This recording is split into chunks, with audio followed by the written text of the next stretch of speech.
This is very important. When you finally found your husband material, you have to make sure that he chooses you. A lot of times, women come and they're really studying how to catch the man. A lot goes into wigs and eyebrows and eyelashes and many things because you're trying to catch the man. But the issue is this: many times when you find this high quality man, he spends 2 weeks with you and then he's gone, and that's because you weren't ready. So this is so important that as we are scrutinizing husband material, you need to scrutinize yourself and make sure that you are a pleasant person to be with. You let things go. You don't get angry quickly. You're just a joy to be with, and you serve selflessly. All of these things, because that's what the man is looking for. Like I'll tell you this, there's no man anywhere looking for a liability. This is not the topic, and I won't delve into it. But lately, there is a mentality, in the society right now with young ladies in particular, where you are setting yourself to be a liability.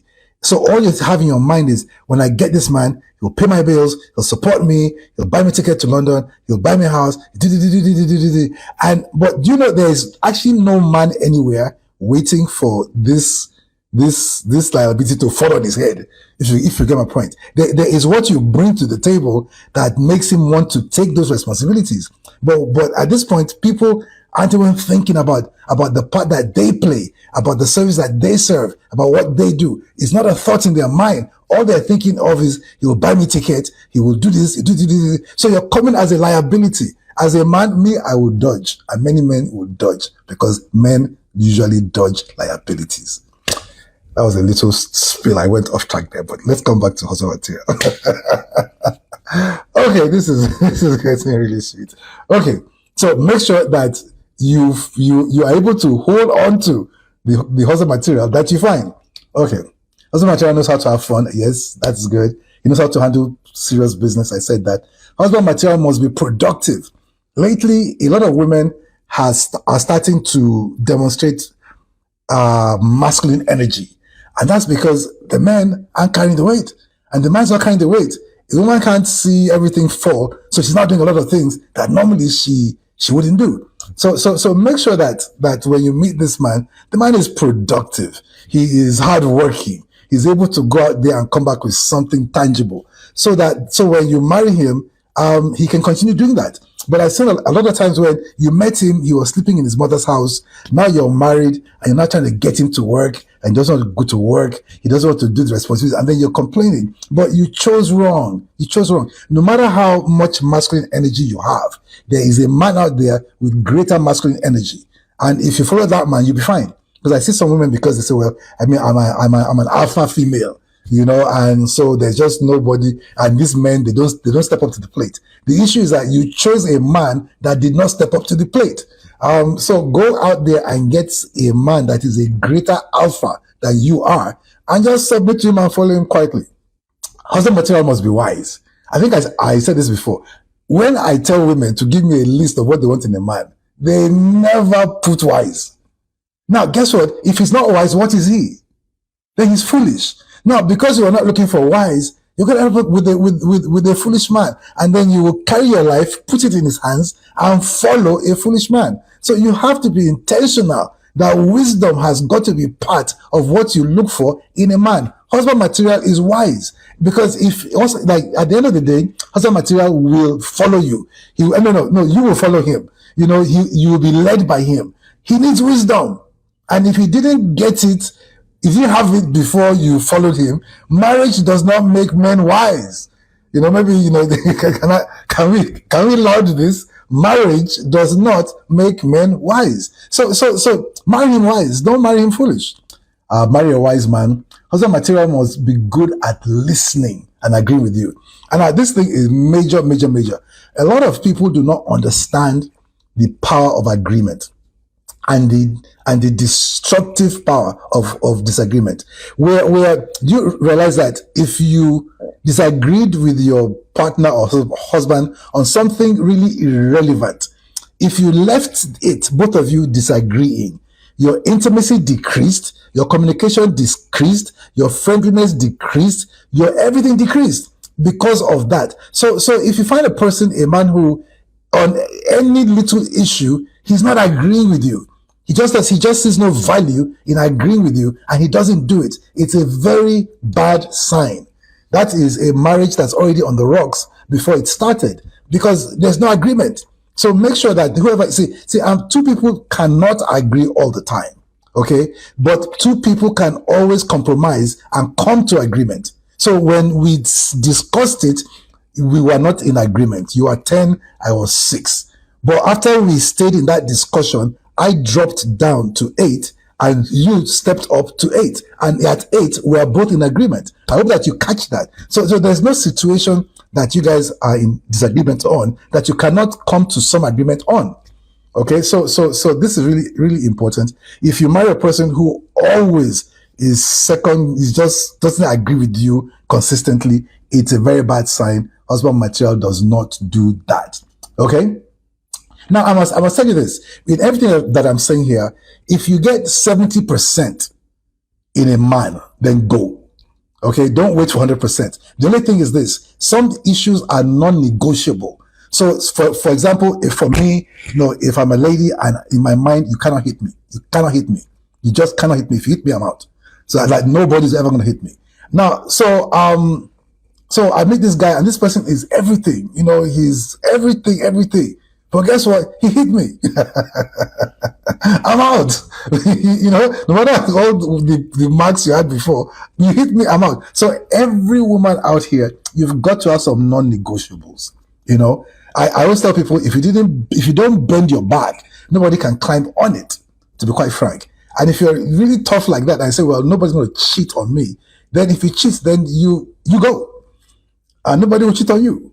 Let it just be something where a lot of times, whatever it is that you see in your life, you've accommodated it. You've made space for it. So it's in your life. It showed up. So some things you don't make space for. You've got to have non-negotiables. So if you're out there, let me know what your non-negotiables are. I'm going to take my time and look through all of these. And I know, but 70% is good. But if there is one non-negotiable, everything is scattered. Husband material does not cheat. Does not cheat. Just does not cheat.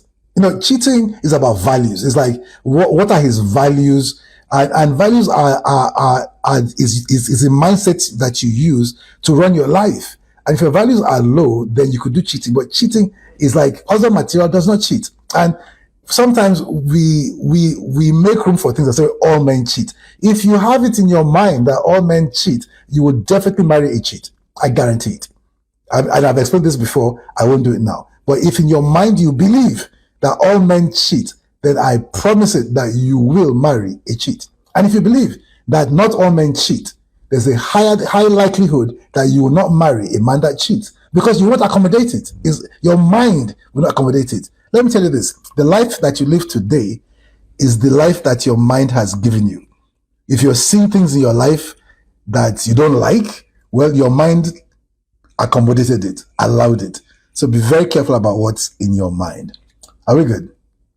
Husband material is independent of his parents. And I'll tell you this. Any man who his lifestyle is funded by his parents will have a strong say in his life. Now, if you marry this man, I guarantee that his parents, his mom in particular, will be involved in running your home. You won't be the final say. Well, it's good for a woman to say, well, in my house, this is what we do. Okay? But if you have a husband who is dependent on his parents, you can't say that. Because in your house, you're going to do what his parents want or what his mother wants. And that's not a good position that a woman wants to be in. You want to be the influential person in your household.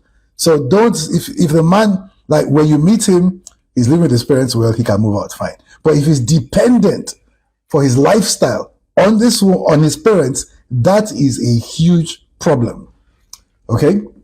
Very good. Husband material understands that his next of kin is his spouse, not his father, not his mother, not his siblings. A lot of men have this unholy whatever with their parents or siblings. And I understand that they struggle for you. They raise you up. They sacrifice for you and everything. But a man shall leave his father and his mother and cleave to his wife. The wife is your next of kin. And a good husband material understands this. And that's what I'm teaching. And I hope that some people can just agree with me. Thank you very much. Good husband material is kind. Husband material is kind. He's patient. He's compassionate. He must be making some effort to make you happy. Yes, whoever it is that you're considering, this person must be a person who actually makes some kind of effort at making you happy. If the man just is not concerned about your happiness or your comfort or your joy, he's just like doing his thing, that's going to be a very bad husband material.